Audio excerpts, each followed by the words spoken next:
રામલલ્લા અને રામ મંદિર એ કરોડો ભારતીયોની આસ્થા સાથે જોડાયેલા છે અને એ જ આસ્થા પર વાગ્યો છે ડામ.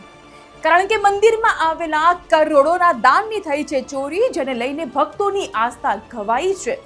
એટલું જ નહીં, તેની સાથોસાથ રાજકારણ પણ ગરમાયું. પક્ષ વિપક્ષે રામના નામે રાજનીતિ રમી લીધી અને બહેતી ગંગામાં હાથ ધોવાનું કામ પણ કર્યું. જો કે યોગી સરકાર દ્વારા કડક કાર્યવાહીના આપેલા આદેશ મુજબ કાર્યવાહીનો ધમધમાટ ચાલી રહ્યો છે.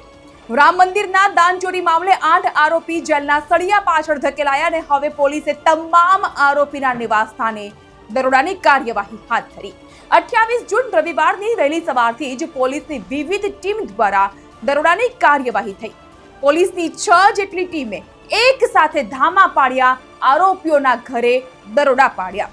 મહત્વનું છે કે દરોડાની કાર્યવાહી દરમિયાન પોલીસે 79.85 લાખની વધુની રોકડ અને 900 અમેરિકી ડોલર રિકવર કર્યા છે. પરિવારના સભ્યોની પૂછપરછની સાથોસાથ આસપાસના પડોશીઓની પણ સઘન પૂછપરછ ચાલી રહી છે.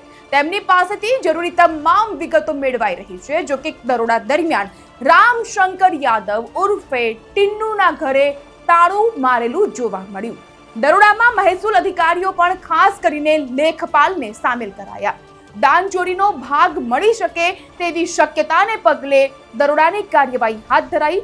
એક તરફ જ્યાં ટિન્નુ યાદવના ઘરે તાળું, ત્યાં જ બીજી બાજુ કૌશલપુરીમાં આરોપી અનુકલ્પ મિશ્રાના ઘરે દરોડા પાડવામાં આવ્યા.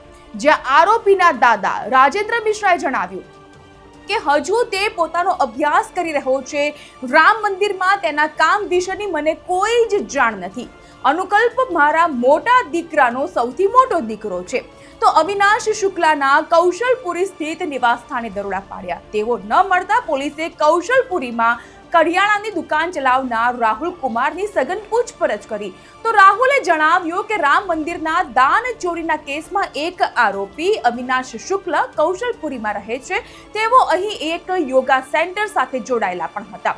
અહીં ઉપરાંત તેઓ પોતાના ગામના ઘરે પણ રહેતા હોવાથી ગામમાં આવેલા તેના ઘરે પણ પોલીસે દરોડા પાડ્યા. પોલીસ દ્વારા આરોપીઓની આવકના સ્ત્રોતોની, આરોપીઓના બેંક એકાઉન્ટ્સની ઊંડાણપૂર્વકની તપાસ થઈ રહી છે. યોગી સરકાર દ્વારા 3 સભ્યોની સીટના પ્રારંભિક અહેવાલ બાદ આ કાર્યવાહી હાથ ધરાઈ. ટિન્નુ સહિત 8 આરોપીને 29 જૂન સુધી જેલમાં ધકેલી અપાયા છે. સોમવારે તમામ આરોપીને કોર્ટમાં ફરી રજૂ કરાશે, જ્યાં તમામની કસ્ટડી રિમાન્ડની માંગ થાય તેવી પૂર્ણ શક્યતા સેવાઈ રહી છે, જેથી આ મામલે સચોટ માહિતી સામે આવી શકે. ઉલ્લેખનીય છે કે શનિવારે 27 જૂનના રોજ શ્રી રામ જન્મભૂમિ ટ્રસ્ટે ચંપત રાય અને અનિલ મિશ્રાના રાજીનામાની પુષ્ટિ કરી દીધી છે. આપને જણાવી દઈએ કે રામ મંદિરમાં ચોરીનો મામલો 7 જૂને સામે આવ્યો. યોગી સરકારે 13 જૂને સીટ બનાવી. એસઆઈટીએ 23 જૂને એડિશનલ ચીફ સેક્રેટરી સંજય પ્રસાદને પ્રારંભિક રિપોર્ટ સોંપ્યો અને 25 જૂને ટ્રસ્ટના સભ્ય કૃષ્ણ મોહનની ફરિયાદ પર પહેલી એફઆઈઆર નોંધાઈ અને ત્યારબાદ તપાસની કાર્યવાહીનો ધમધમાટ ચાલ્યો. રાજકીય માહોલ પણ ગરમાયો. રામ મંદિરમાં ચોરીના નામે રાજનીતિ પણ રમાઈ. યોગી સરકારનો સ્પષ્ટ સંદેશ કે ગુનેગારોને સખતમાં સખત સજા થશે અને તે જ મુજબની હાલ ચાલી રહી છે કાર્યવાહી.